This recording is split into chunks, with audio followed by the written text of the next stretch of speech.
Welcome back to the Barrels Talk Podcast. We are back with another episode. This is episode 149. Joined with Nick Gwynn on the call. Back with another week of NFL football in the books. Yep. Going into week 9, recapping week 8. Season kind of going quick. It is going a little fast. It is going a little fast. Like we're halfway through. Yeah, pretty much. Sadly. But I feel like at this halfway through point, we kind of start realizing who teams are. And we kind of just talked before we started recording about we could be living in a world where there are a lot of teams that are going into the season locks to make the playoffs that are just not going to make it at all. Yeah. Based off injuries and just other circumstances. But before we get into all we have from week 8, we got to talk about some breaking news. I feel like every time in the morning on Tuesday we have some breaking news. We have a trade, injury, and a benching. We started with Dionte Johnson getting traded to the Ravens. I feel like last week the reports came out that Dionte Johnson was going to be moved. I feel like that was the kind of consensus and everywhere that he was going to get moved. The Ravens go out. This is the most all-in move that they can make. They definitely needed another receiver that can create space. Dionte Johnson does that for them. I haven't seen anything about like what the Panthers got in this trade yet. Probably not much. I haven't seen anything though. Probably like conditional 5th or something. Yeah, but I mean, I'm thinking like the DeAndre Hopkins market. Conditional 5th, turned to a 4th, so something around those lines, maybe a little bit worse. This is definitely a great move, all-in move for the Ravens. Yes, I don't like it as much. You don't? I don't think this moves the needle that much. One, like let me explain why. One, I think where they need the most help is on defense. I think their defense is very suspect. And I think they run a lot of 3 tight end sets. They don't run a lot of wide receiver sets, so I think this is mainly a replacing Rashad Bateman role. And do we really think Dionte Johnson is like that much better than Rashad Bateman? I mean, I've seen him. He dropped a ball in this last game that would have been like a huge gain. So maybe this is reactionary to that. I don't know if he's been having a lot of drops or a bad season beyond that. But I just don't. I think their problems on offense are mainly either the fact that we use 3 tight ends too much in play calling, or I don't think Rashad Bateman is the problem. And I don't necessarily think Dionte Johnson replacing him and being that number 2 receiver with, say, Flowers will necessarily change much either. I just wish they would have taken this and used it on a defensive lineman or somebody in the defensive backfield instead of a receiver. But we'll see, though. Dionte Johnson, low-key, been balling since Red Rifle been starting, so we'll see.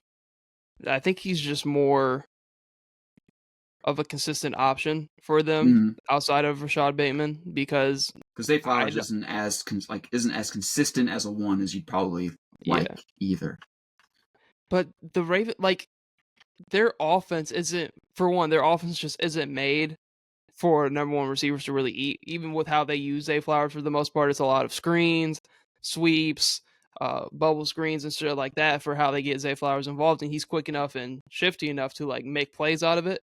But down the field, like you said, the 3 tight end sets, they're focused on running the ball, and their explosive big plays come from Lamar Jackson. So they just kind of needed somebody a little bit more reliable in that receiver room. He does play the more traditional X-style receiver rather than Zay Flowers. So maybe that is where, maybe they wanted more in that role. And then if that is what it is, then I think that would work because Dionte Johnson, we've always seen plays really good on that outside role. So like you just said, Zay Flowers is more of a bubble screens and slants and stuff. I think Dionte Johnson will be more of that opposite role that we see more of the traditional ones use. And they've been feel like they've made it a point to get Mark Andrews more involved over the past couple weeks for sure. Yeah, you'll get likely for 3 or 4 targets a game, Isaiah Likely. But this team has completely shifted their identity to offense over defense. With the additions of Derrick Henry, now you get Dionte Johnson, but the defense is still lacking. I think they do still have some O-line problems.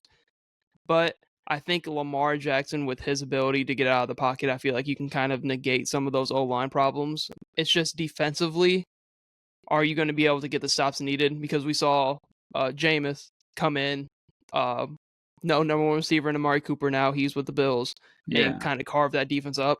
yeah. Like that's what I'm So thinking. Like I that's the don't know why biggest we. question. I think we needed to get some either pressure or some I don't know consistency on the defense, but because I don't think your offense is going to like. The big idea here is playoffs, right? Like we're ramping up to be able to beat the Chiefs and beat the Bills Mm-hmm. and these big teams. I don't think scoring was going to be your problem either way, No. but we'll see. There is still a week from today is the trade deadline. So I'm assuming the Monday night's the Chiefs and Bucks game, and I feel like the Chiefs have already Yeah. made all of their moves to make. Mhm. And this is kind of also reactionary to like the Chiefs getting D-Hop. They obviously need a receiver. This could just be reactionary to that. But I am planning to wake up Monday morning, basically Sunday night, hearing a bunch of rumors about trades because I think it's going to be a very active deadline with, like we've said, how wide open each conference is. I mean, Right. AFC has the AFC East is completely depleted. Like you're gonna see like a world where like the Broncos or Chargers make the playoffs this year. Like the Colts still have a chance to make the playoff. Like the whole NFL just seems like wide open, especially on the NFC side. So where I'm not gonna be shocked if this is one of the more active trade deadlines that Right. we've seen in the past couple of years. Maybe not like big blockbuster moves, but like cleaning up the edges kind of moves for a Mhm. lot of these teams. And I Right. feel like the Ravens, they're just trying to position themselves in a spots where like they can better compete with the Chiefs, which we'll have to see what Dionte Johnson does for this team moving forward. But Yeah. I'm gonna leave it as like a cleaning up the edges, maybe just adding one more piece for the low. Can't really hurt you, but might not help you in the long run. This might be an option for you. So we'll Yeah. see what happens.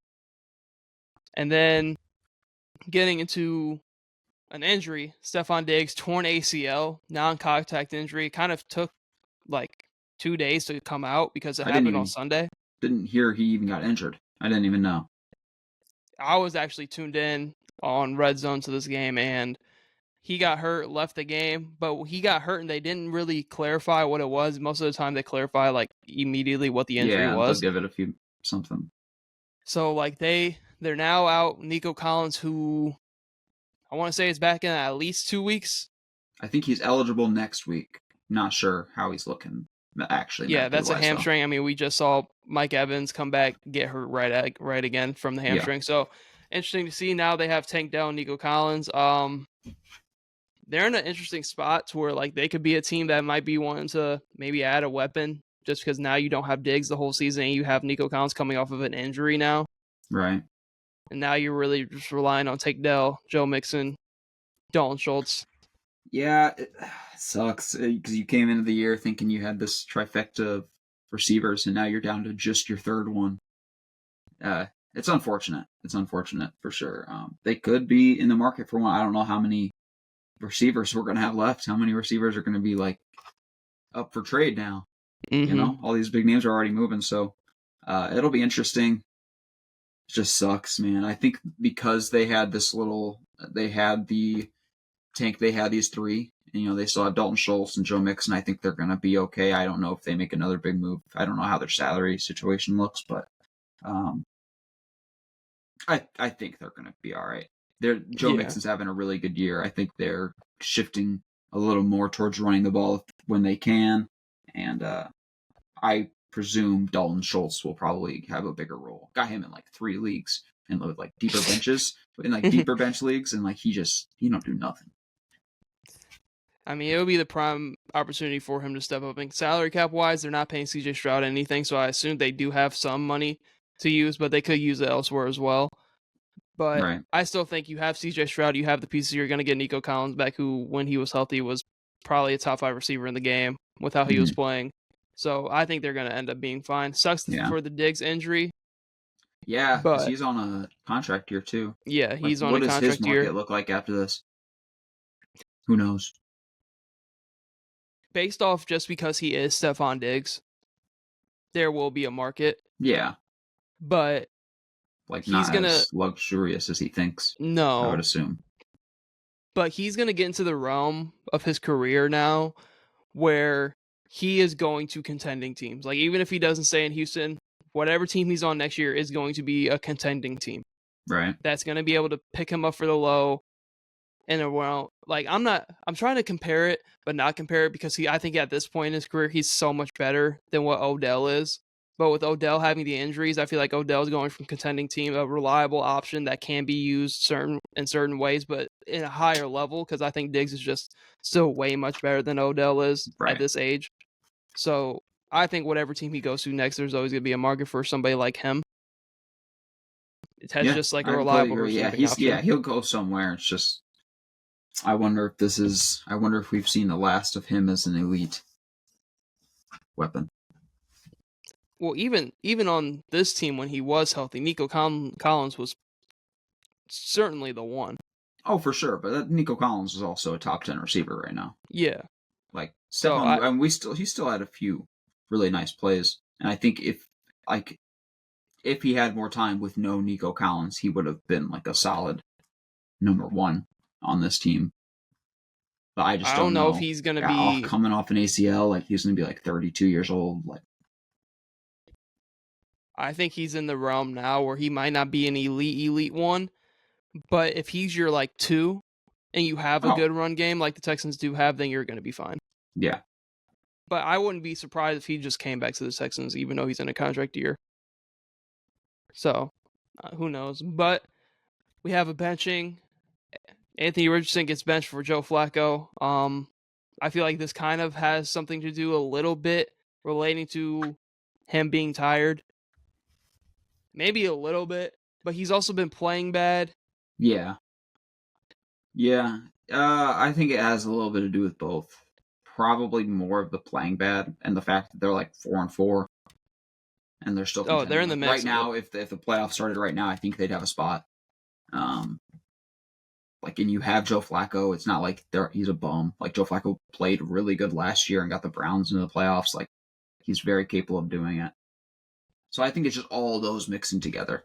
Honestly, they didn't really expect to be as good as they thought they'd be without him. Like, and when he plays, like he just plays so shit. So like, it's a weird scenario to where like, you know what, like let's just like try with our guy that we got as a backup, and we said that we would use him if we had to, and let's just use him.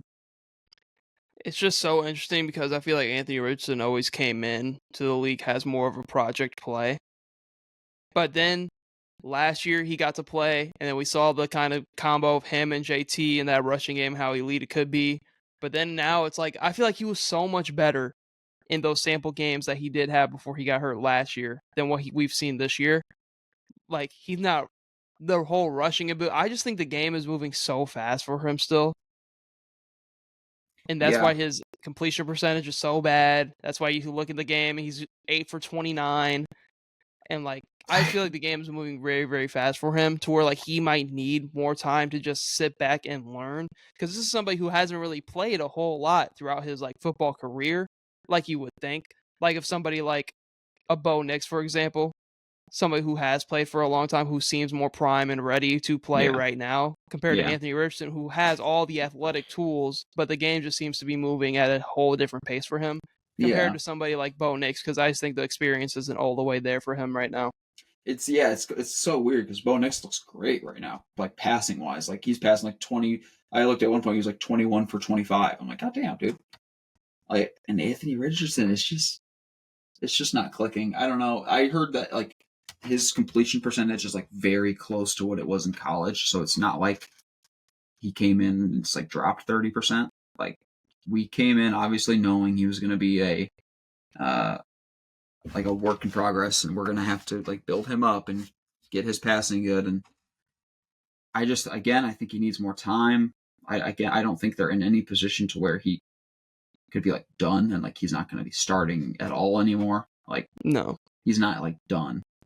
Um, it's just you have a guy who's reliable, and if this guy looks bad, like at some point, like the 10 for 32 or whatever he thrown for might just hurt his the way he's throwing might hurt his confidence. So like say, hey man, like we're gonna give you some more time. You've only played like 6 games, still basically a rookie. Like let's just give you some more time. We're gonna start this other guy, and I think he'll be all right. But he just next time he starts, you need to Yeah. see some improvement.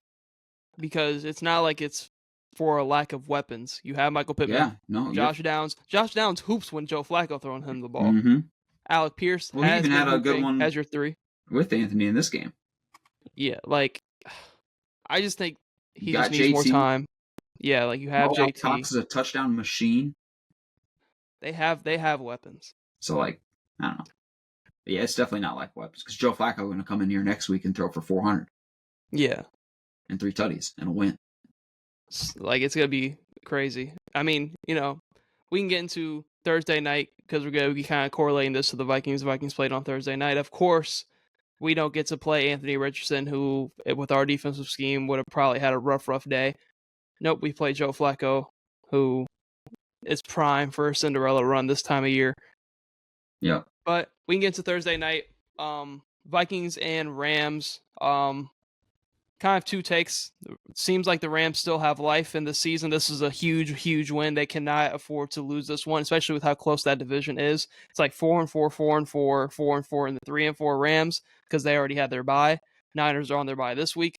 They needed this win. Cooper Kupp's back. Puka's back. Puka had a day. O-line looked a lot better, especially against the Vikings team that blitzes a lot. Didn't really blitz a whole lot against the Rams, especially in that second half. But kind of what are your takes about the Rams moving forward in this? I think there's going to be an interesting spot for a wild card. I think it's going to be a little rough to compete for the division. Like we know these games are going to be rugged. Those NFC West games, I feel like specifically, are like really tough, and like the underdogs be winning sometimes, or like more often than like other divisions. I feel like, but the offense is obviously very scary, and the defense is obviously raw, but they have some potential, and you have Matthew Stafford, so they always have the potential to win these big games, and I always thought they were better than what we were giving them. Like, obviously, they had all these offensive line injuries, which they looked a little bit better. I don't know if those guys came back, and that's why they looked better, or if these backups are just playing better. But obviously, getting Puka back, he had like 120 yards or something like that. Cooper Kupp had a touchdown on like big catches. He had that big catch on 3rd down to ice the game, or something like that late in the game. I think they're going to be dangerous. They're going to be like they're just going to beat the Cardinals in a tough game in week 15. And then if they can snag that last wild card spot and play like whatever random team is going to get the 2 seed, like the Commanders or something, like you're going to tell me that they don't have a chance to beat the Commanders in round 1? Like I think they could. They do. Like they're the one team for me that if they can make it, I think they could beat really anybody. Because I think that offense can go nuclear no matter what, depending on the circumstances, because I've just seen it. No matter what the defense does, I've just seen that offense just go nuclear. Yeah, they're outside of kind of the NFC North teams, and I'm really only talking about the Vikings and the Packers that are really prime for those other wild card spots. They're in a tough spot because you got to think you have the Vikings and Packers that still have a better record, and the Vikings schedule is favorable, and the Packers have a lot of favorable games on theirs too. You got to think Seahawks are still 4-4. The Cardinals are playing a lot better than what people might have thought. I mean, they had a comeback win against the Niners, and then they just beat the Dolphins on the road. So that's a big win for them. Eagles are still going to be the Eagles. They're just going to win a lot of regular season games. So you got the Commanders or the Eagles are going to be a wild card spot. So that's a division winner and a wild card spot. So they would have to string together a good couple of wins for sure for me to get a little bit more hopeful because of how good these other wild card possible teams are. Like you can't really. I mean, they have the Chiefs this next week, but they're going to get Mike Evans back. I mean, they could be floating around a 9-win team still in that division. The NFC's deep, man. But if there is a team that gets in, I think I'm taking them over the Seahawks, Cardinals to upset a division-winning team because of what they have offensively and how they're coached. Yeah. It's just now it's to the point where like they're just trying to get in. Yeah. Yeah, and I think that's what it comes down to. Yeah. Try to upset some teams, I think they will. Like I don't be surprised if they're just going to beat a few really good teams in these next few weeks. I don't know what their schedule looks like, but I think they're going to be tough, man. That defense needs to show some improvement, though. Yeah, I'm going to pull up this Rams schedule real quick while we're talking about it. So next week they're already on a 2-game win streak.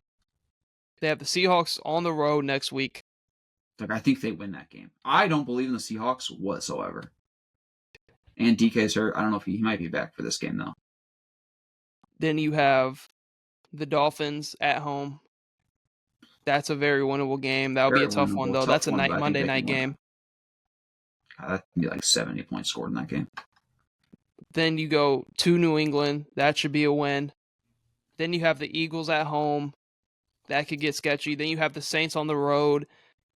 Then, you have the Bills and Niners back-to-back. You got the Bills one at home, Niners on the road. Then you got the Jets, Cardinals, and Seahawks to end the year. So, I see a lot of 50-50 games. You still got the Seahawks twice. Still got a game against the Niners. Bills game's going to be tough, but at least you're at home. I think they could do it, dude. I don't know. I'm hearing a lot of these. I'm thinking win. It's going to be interesting. I know me and you are also high on the Rams. I think they make the playoffs. I'm going to say it now. You think they make the playoffs? I think they do it. It's going to be interesting. Half the season left. Yeah. I mean, we always talk, so they would have to, it's basically the race to double-digit wins. They have 3 right now. Goddamn. So 7 more. Don't you say what? Aren't you saying the Bengals with 3 wins can make it? I'm saying the Rams on the other side, NFC. Yeah, that's funny.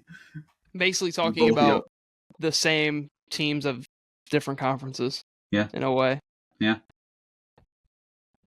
But interesting. What do you want to go talk to about your side? Yeah. Minnesota. You're one who said before that these losses, back-to-back losses for the Vikings, aren't really as bad as it seems. I mean, you lose 2 one-possession games that could have went either way to the Lions and Rams. Before I give my takes, I want to hear your takes, what you have to say.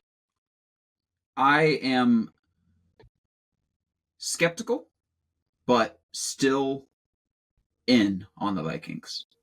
I think I still am a believer that defense is the number one proof of getting a good team, and I think you guys have a top 5 defense. I think anybody's going to look shaky against the Rams, like I just said. And we don't know if anything would have happened after that face mask, but if that face mask would have happened, obviously you guys have a chance. I don't remember how much time is left, a minute and a half or something like that. One time out, you're at when you be at the 30-yard line with that face mask. So I think you'd have a chance to win. The Lions game, we obviously know you had a chance to win. And shit just went down. You still very easily could be undefeated right now. Yeah. Obviously a little skeptical because again, it's just Sam Darnold. It just, the name sticks to him. So it's a little rough. But again, these are 2 games that if you were to say 2 games that I'm not worried about as much as others, that's what they are. These are not the most scary losses that I've seen at all. I'd have to see you guys lose another one or a game worse than this, or Sam Darnold to really, really play bad. And I know he played bad in London, but I don't know. I'm not super worried. Situational for sure. Playing the Lions, having to go cross country, play the Rams on Thursday night. Or you probably didn't prepare for having Puka or Cooper Kupp. No. So having both of them. Now we have a longer break after that. Colts on Sunday night. I'm not as worried. I just think Sam Darnold needs to have that game to kind of get, for one, a lot of the narratives off his back, because whenever I hear anybody talk about the Vikings, it's, oh, they're good, but they have Sam Darnold. He needs to have that solidifying game to where the defense isn't the reason we won, or Justin Jefferson making an insane grab isn't the reason we won. He needs to have a game where he is the reason. He goes down the field, puts the game away, something like that. But I'm gonna really look at the injuries. T.J. Hockenson, a lot of people thought he was going to play. He ends up not playing. He's going to be fully ramped up and ready to go for the Colts game week 9, which long term, thought was a good idea to not have him play in the Rams game so he can be fully ready to go for the second half of the season. Blake Cashman, who's been out for a couple games, he's been huge. He's one of our top tacklers on the team. He's been out for the past couple weeks with an injury with turf toe. He should be ready to go on Sunday night. Dallas Turner, super interesting because he's only had 7 snaps past like 2-3 games. Compared to a rookie who came out, really played a lot in the Giants game. So he hasn't really been touching the field a whole lot because we've had somebody like Pat Jones have 5 sacks on the year. Van Ginkel's been playing really, really good. Josh Grenard's also been playing really, really good. They all have 5 sacks of their own. And the reasoning behind it from what I've seen is that room is kind of full. And there's guys that are just playing really, really good. That's all it really is. I don't think it's anything to do with him, but you have to find a way to get him on the field in certain packages, especially with how much you want to blitz. Yeah, whether it's packages or subbing people out, you got to figure out ways to get those guys on the field. Yeah, so I think I feel like in the past 2 games, we haven't been able to get pressure. And I feel like a big reason for that is because Dallas Turner also isn't in the game. He's a rookie, I understand that, but he is one of the best, if not the best defensive player in this draft class. You have to find a way to get him on the field. And I feel like the past 2 games when we've struggled to get pressure, that could be a correlating factor to it. And especially in the Lions game, I think we missed Blake Cashman a ton, especially in just open field tackles, just because with the Lions and how much they run, he makes a lot of those good tackles in just open field against like a Gibbs or a Montgomery. So didn't have him the past 2 games. Obviously no Hockenson. Losing Chris Dershaw, that's a big time blow. One of the best left tackles in the league. So that's huge. But I think with Hockenson coming back, I think we can make the necessary O-line changes if we need to go out and make an additional move, possibly. O-line changes, like you can figure out ways to chip block and use your offense, use your tight end, use your running back. You guys can figure out ways to do it. If anything, it's just this is going to be a conscious decision to do that, which I think KOC will do. I think it's needs to come down to the point of if we're going to be losing Chris Dershaw for the year, which we are, and that O-line might be a little bit compromised, we need to be getting the ball out faster. I think we need to kind of take a page out of the Rams book and what they're doing. Like, they're able to negate what defenses can do because Matthew Stafford is getting the ball out so fast, like Jared Goff was getting the ball out so fast against us, so it negated the blitz. Yeah. And the Lions O-line is top of the league, but the Rams O-line, like we said, has had problems against us in the blitz. They kind of negated everything we wanted to do defensively because they have guys that can get separation like a Cooper Kupp right off the line of scrimmage, catching nice little out routes every single time. We know how Cooper Kupp and Matt Stafford can go down the field with just the same play. Yep. So I think this is going to lead to a little bit of a change offensively and getting the ball out faster.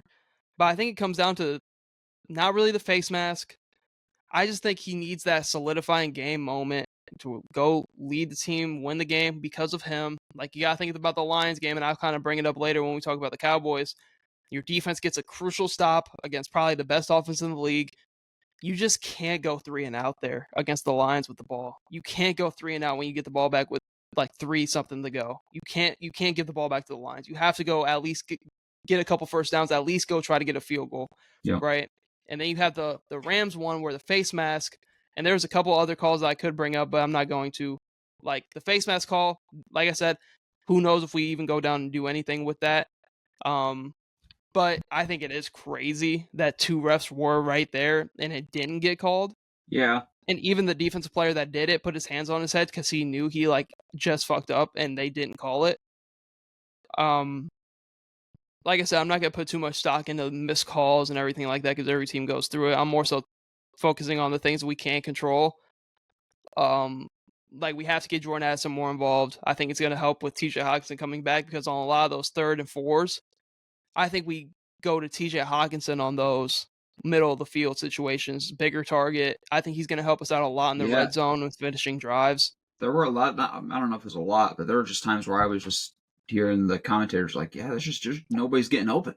Like Sam Darnold's getting pressured and just nobody's getting open, which is crazy. Mm-hmm. I mean, obviously, Jetta is getting doubled, so you just need somebody else to get open. And yeah, Hockenson will obviously help with that.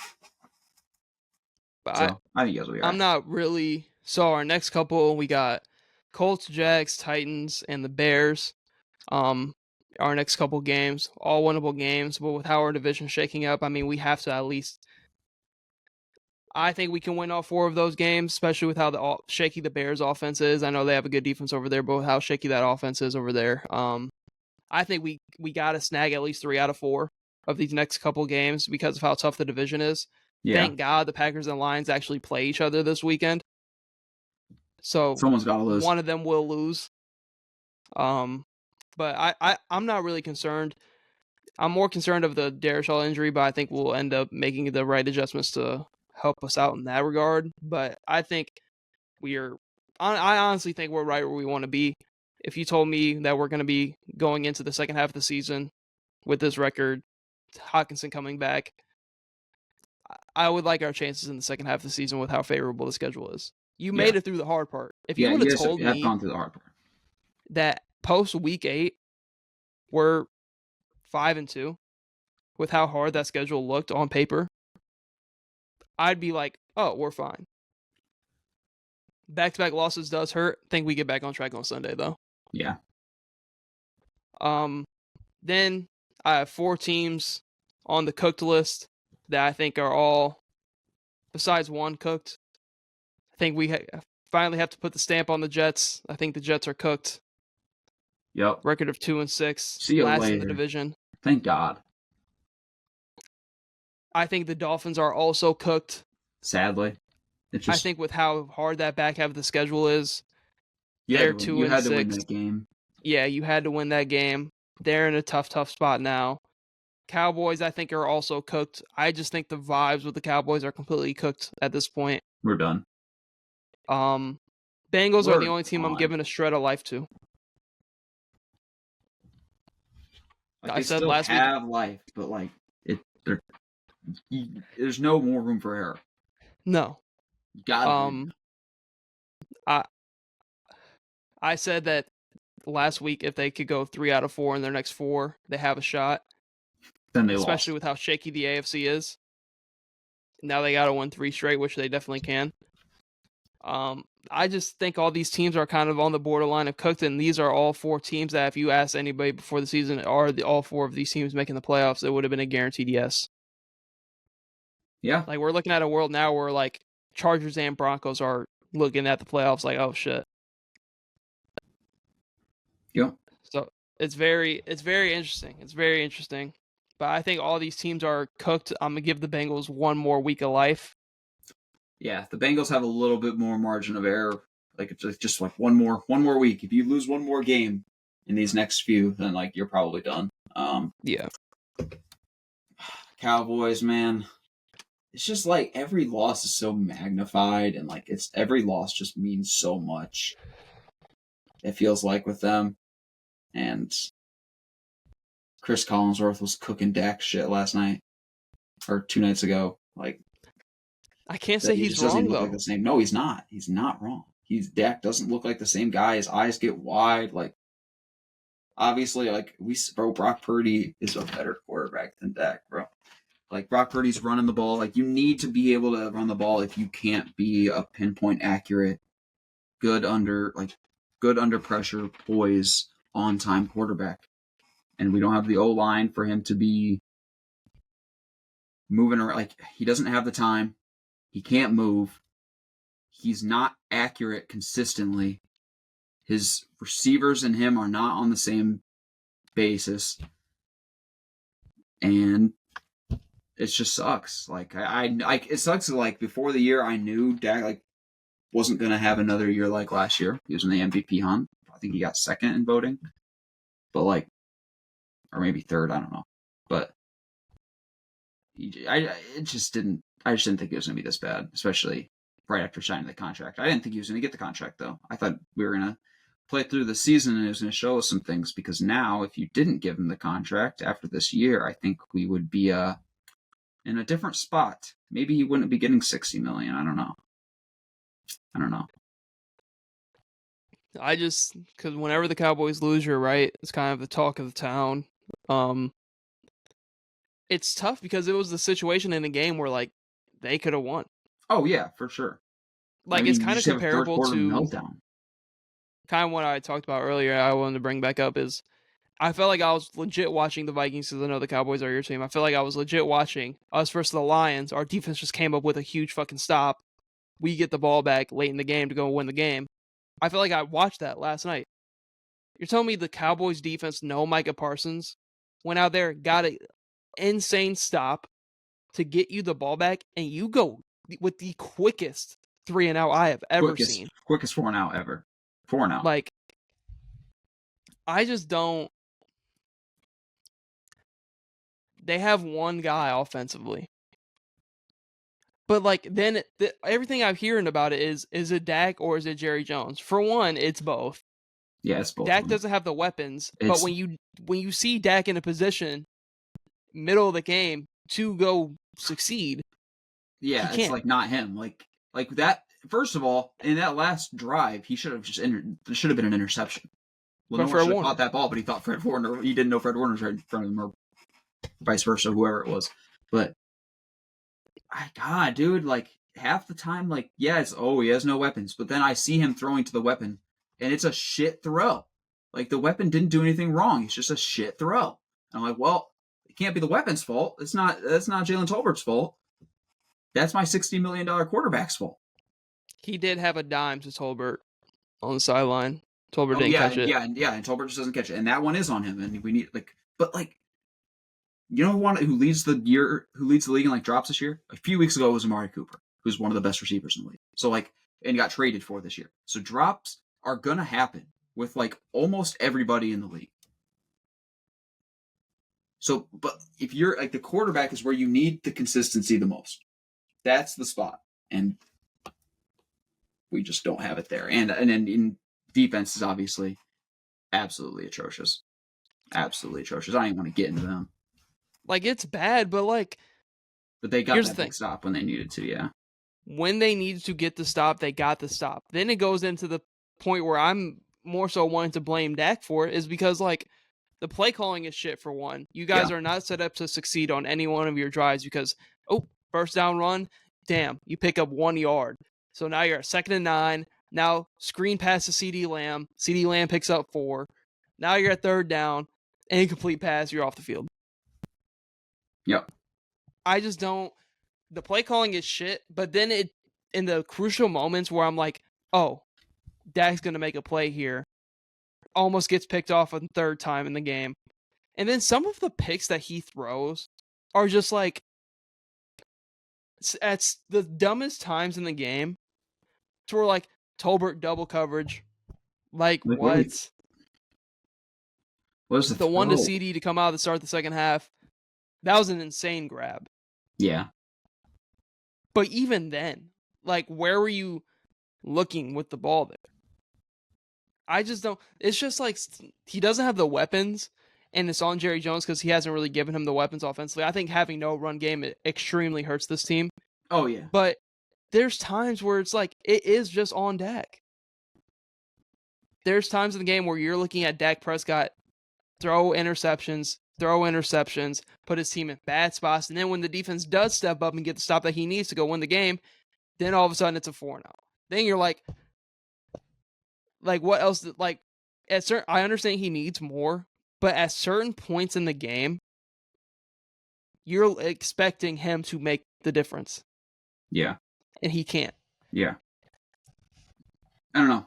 We're in a weird spot. I feel like in the past, we've been able to get pretty good years out of, like, not players that we're not paying a bunch of money to. You know, like either whether it's free agents or rookies, young guys, people on their rookie deals. Maybe we're just not drafting as good anymore, but we're not getting production out of these lower tier guys. And I don't know. It's problems on every level. And I don't remember which interception it was that Dak threw, but like it looked like it was just him being like, okay, like we're down 2 scores. It's this or nothing. And it's only in the 3rd quarter. And I think it was the one where he threw it to Tolbert in double coverage. It's like, why are you doing that? Like, do you think this is over? Like, are you giving up? And you're just like, fuck it. Like, it's either this or nothing.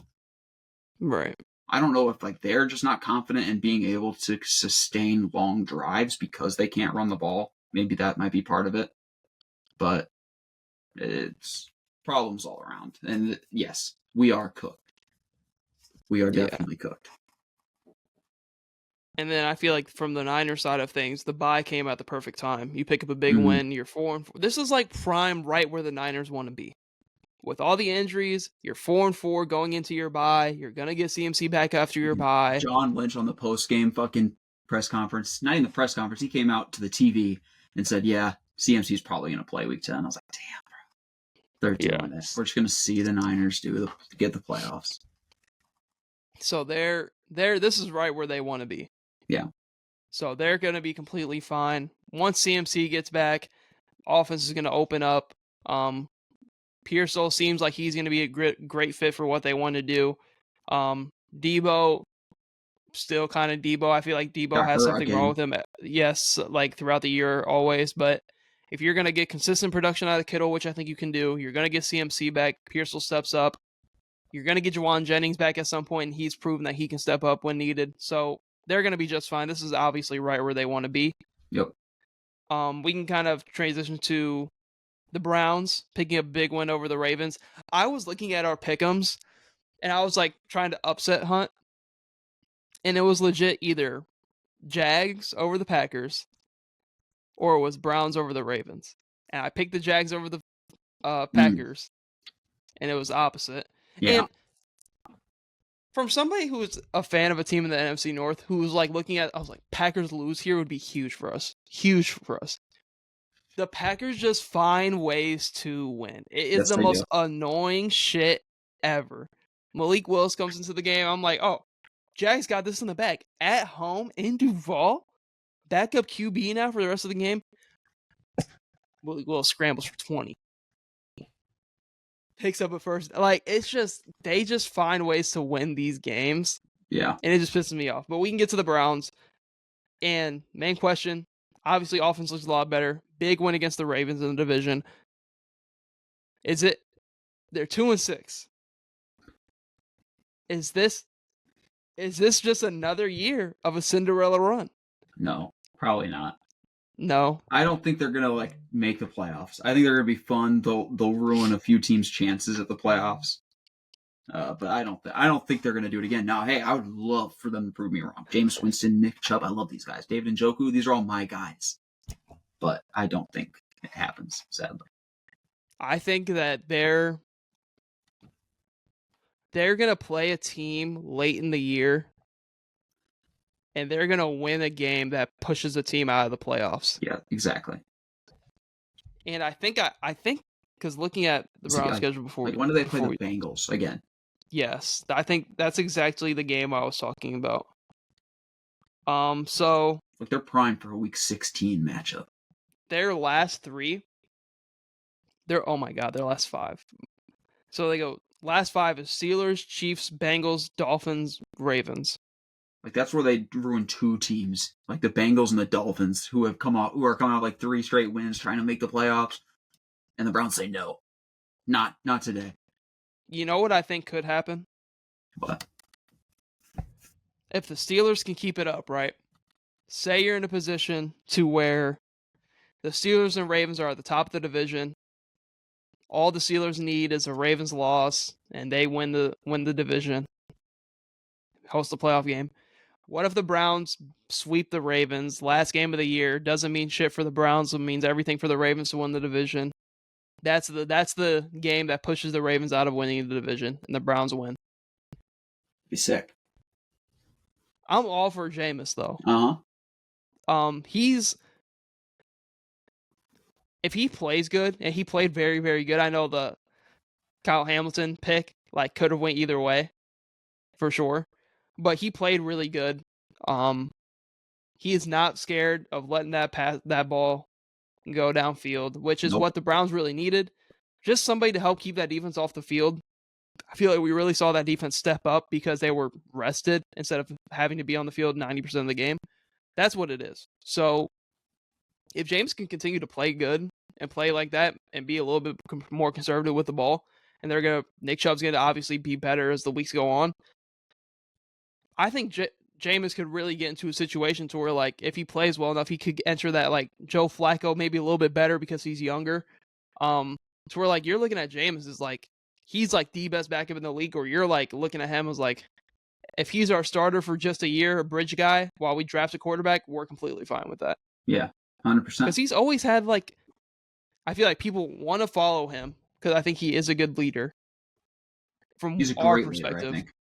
Yeah, so, like, I feel like people just haven't given him the opportunity, and the whole Tampa situation kind of ended all weird because then it's just like they got Tom Brady, so, like, it's just like Yeah, whatever. He's got to go. But I feel like he still has the arm talent and just the quarterback presence and play to, like, be either a really good bridge guy or be like a best back in the league, if you know what I'm trying to say. Yeah. Like, if there's a team, or like, what if like a team like, I can't think of a team that's doing it, but like a team that is building up like the Niners, but doesn't want to pay a quarterback a lot of money, but like has like a ton of weapons, great defense. Boom. Here's your $30 million quarterback. You ain't got to pay me more. You ain't got to pay me much. Just give me $30 million. You know who I would say, but we already have JJ McCarthy, is the Vikings. Like, yeah, the Vikings are in that position. Come on. Like, the Vikings are. Well, that's like Jared Goff starts playing like shit. Like the Lions. No, like Jared Goff's just not going to start. I know. Like he's in a fantasy world where Jared Goff disappears, like he blips, like in the MCU, Jameis Winston comes in and takes that spot. Like, truthfully, the situation is the Browns. Like, yeah, maybe not now, but like they're already low on draft capital. They might as well just keep Jameis. They legit might as well just keep him. Unless they go out and draft somebody now. Bro, like, here's the thing. You already know Deshaun Watson is going to be on that field week 1 next year. You know he's going to be out there. It don't matter who's on though. It doesn't matter. Like, they could have the best backup in the league, which they do, and it doesn't matter. Deshaun Watson will still start. Surprised they didn't try to start him with the Achilles.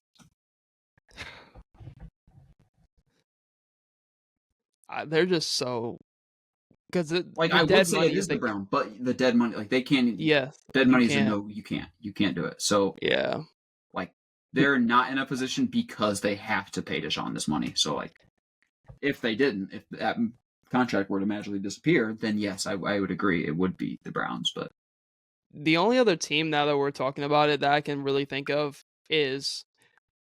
Because there are going to be some teams that strike out on a quarterback like there was this year, like the Raiders and shit like that. Like the Giants who could have taken one but took Neighbors, which I see as being a better long-term win for them. Like, what if the Giants strike out again and like go get Jameis for a year? Yeah, like I wouldn't hate that. Like that's not the worst plan that they could give me.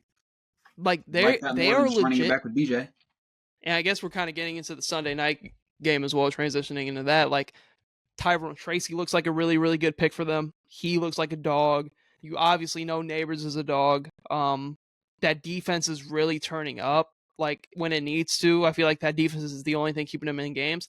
They're legit a quarterback that can just keep the defense off the field for a little bit longer and actually be a threat to score because nobody's really scared of Daniel Jones. And that pick to end the game, I don't even know what that was, but throws the ball away with like it comes back to the point of like the defense deserves better.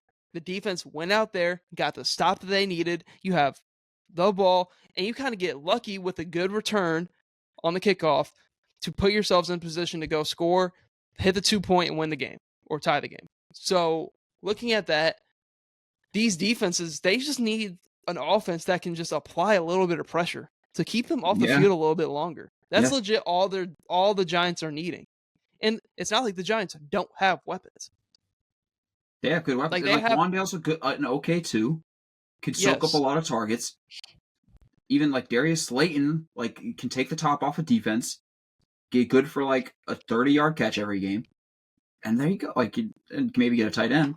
supposed to be Evan Ingram, or not supposed to be Darren Waller. Bum ass. But no, they're in a good position. Kind of talking about the Steelers side of things as well, since we're talking about that game. I'm just gonna answer this. I think the Steelers can be legit. I really do.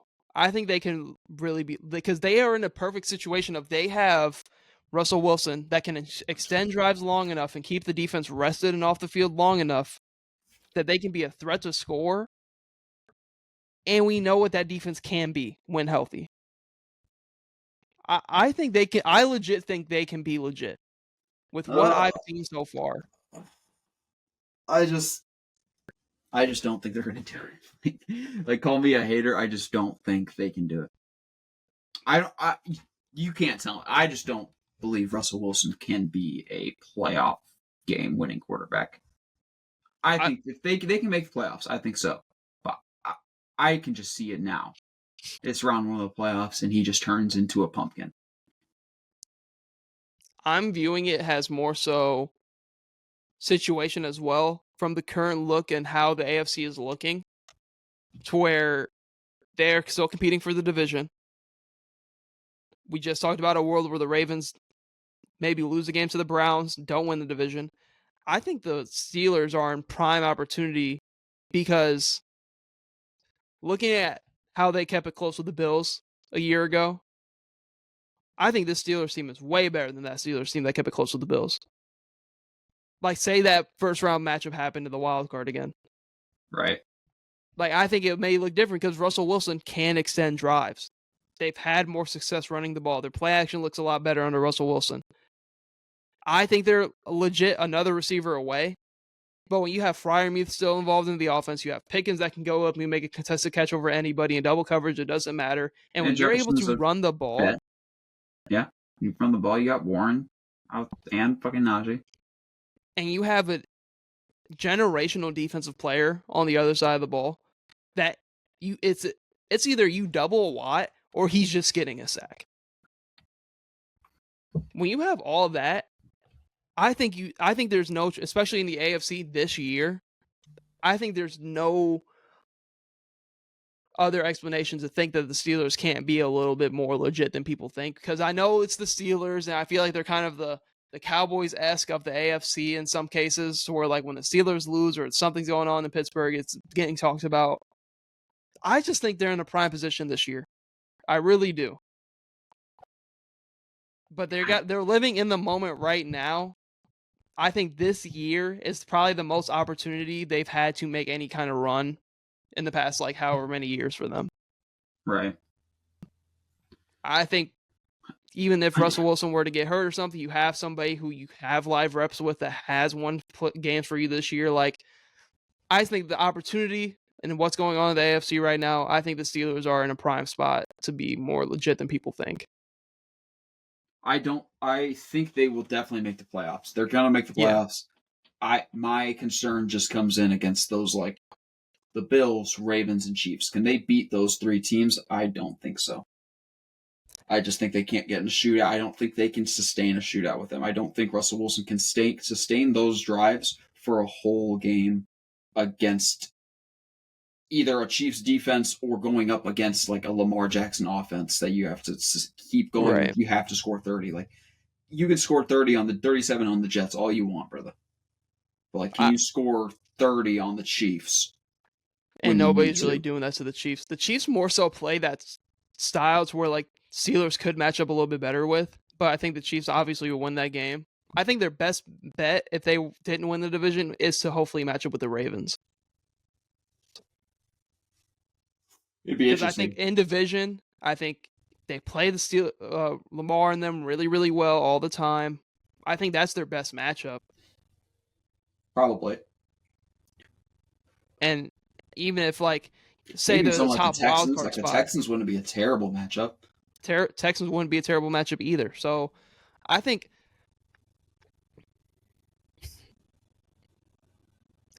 from this point on, with the second half of the season, I think they get to the divisional this year. I think they lose the first playoff game.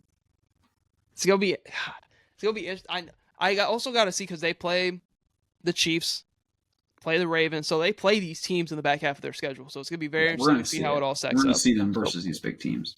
yeah, so I got a lot of faith in that defense. I think they're really trade deadline's a week away. I don't know if they're plotting on making any moves. I know they have to have some cap because they're paying both their quarterbacks no bread. Yeah. So if they were able to pivot and make some kind of maybe move, pick up another defensive piece.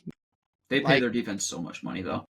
Yeah. Their defense gets paid so much money. I legit, I still think, I said it in the chat, I was like, man, I think there's just a small receiver piece of, like, if you can get somebody just a little bit better than Van Jefferson, like, man, if they just had Dionte Johnson for real, like, then we'd be like, oh, they might be, right. Only if. But I think they're a small defensive piece away, and even if they don't make that, I think they run the ball, and I think they're going to continue to have success running the ball. And I think Russ is going to continue to get better throughout the season in terms of just, like, playing, because he is coming off of an injury and everything like that. So I got faith. I think they're going to win the division game. I think they're going to get to the divisional game, the round, and I think matchup wise, it's going to be very interesting because of that. If that defense stays healthy, they can be a problem. Yeah. If the defense stays healthy, they're going to be really good, obviously. We know that. Yeah. And then getting into last thing before we get into our power rankings and pick'ems for this upcoming week. Bears and Commanders. Man. One, Bears just didn't deserve to win that game with how bad they played. Usually I would feel bad for a team that like was the victim of one of these Hail Marys. This is like the first time where I don't feel bad.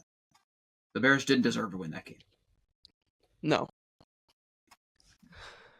It's you have the antics with Stevenson, their cornerback, on the sideline. There's just like when it was, I feel like when it was just me and you doing an episode a couple weeks ago, we talked about the Bears. I'm still on the fact that the Bears are going to continue to be the Bears until they clean house on that coaching staff. Why do you have DeAndre Swift, who has been proving me wrong? Glad to see it. Been hooping these past 4 games.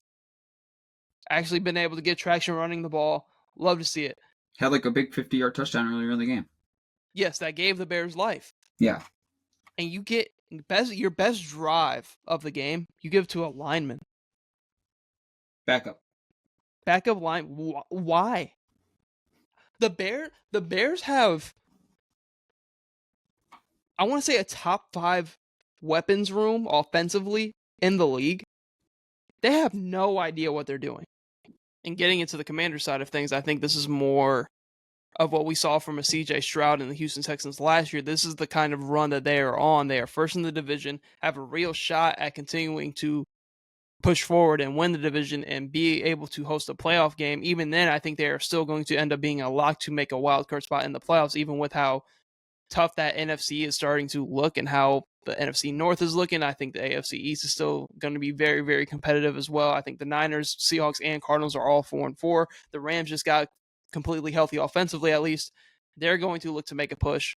So looking at this, I think the Commanders are in the perfect position. They have the trade deadline next week. I'm interested to see if they do come out and make any pushes to make any kind of moves. And because I feel like with the NFL, you kind of have to take advantage of your opportunity when it's given. Obviously, he's a rookie quarterback, but they're paying him rookie quarterback money. So they're going to have some cap flexibility. I have to know they have at least top 5 most cap space to use this offseason. So I'm interested to see what they do with that. But if they were to pivot, possibly add something that can help them right now in this current time with the Commanders, I wouldn't be shocked at it at all. But I think the Commanders are right where they want to be. Interested to see how they fare up against the division. I still want to see them play the Eagles, Cowboys, see how they match up against those teams. I know they have the Giants this upcoming week in week 9. But I'm interested to see what the Commanders can do moving forward. And for the Bears side of things, to wrap that up, I think it's a coaching thing. I think the coaching needs to change there in Chicago. I think they need a whole scheme change. For what they have, I think with the weapons they do have, even though Caleb Williams is a rookie quarterback, for what they have weapons-wise, I think they're definitely underutilizing that offense and what it could possibly be, especially with how good that defense is. They're in a tough division in the North. I feel like every loss in that division is going to be brutal for all 4 of those teams. And I think the Chicago Bears are going to be on the outside looking in, according to really the Packers, Vikings, and the Lions, I think, are all three better teams. They have a lot of division games coming up as well. Interested to see if they can flip it and turn it around. But I think the offense and how lackluster it can be is more so on the coaching rather than it is the weapons. Because like I said, I think they have the top 10 weapon room in the league. So I think if they were able to clean the offense up at some point towards the back half of this year, they can really be a dominant force in the future. But I just think it's going to have to come with a coaching change and a scheme change. I just think it doesn't fit what they have on their roster currently.